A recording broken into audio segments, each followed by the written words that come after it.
continue with lesson number 4. It is part 2 of pollination.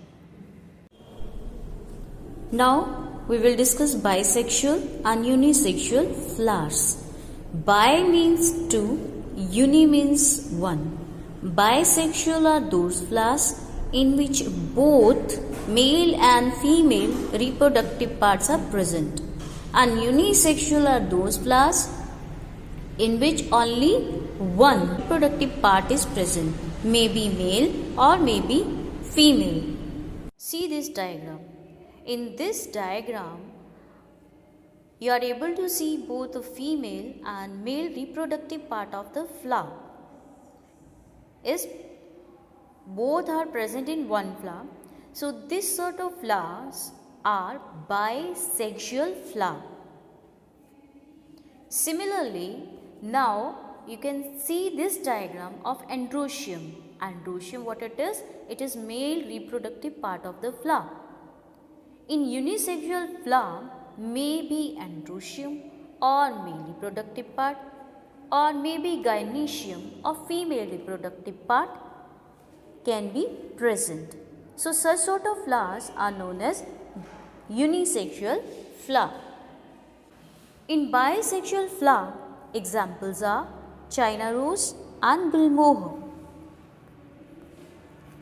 In case of unisexual or monosexual flower, examples are cucumber and papaya. Now we will discuss about pollination.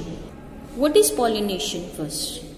Pollination is a process in which pollen grains get transferred from anther to stigma. Pollination is of two kinds: self-pollination and cross-pollination. See this diagram.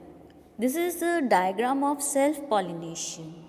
It is the transfer of pollen grains from the anther to stigma of the same flower or different flower of the same plant. Cross-pollination.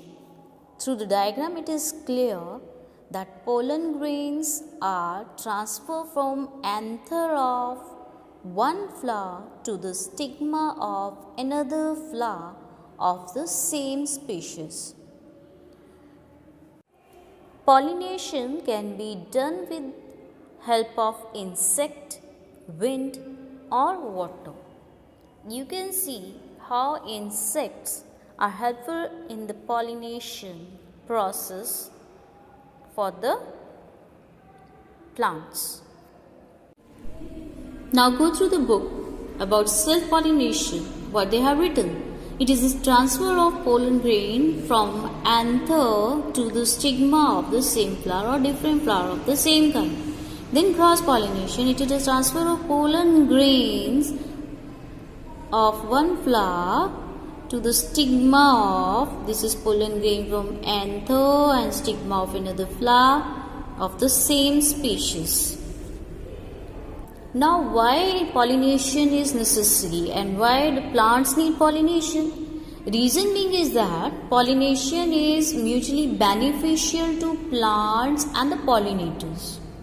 Who are the pollinators? Insects. Pollination results in production of seeds and is necessary for many plants to reproduce. And some seeds we also use as eatable. Birds also use, animals also use as their food. And without pollination, it is not possible that plant can exist on the earth. That's why pollination is necessary. Why? Pollination is beneficial for pollinators also. Insects come toward the flower and collect nectar from them. When they collect nectar from them, that time they transfer pollen grains from one flower to another. They feed on them. They survive their life on the flowers. That's why pollination is beneficial for the pollinators also.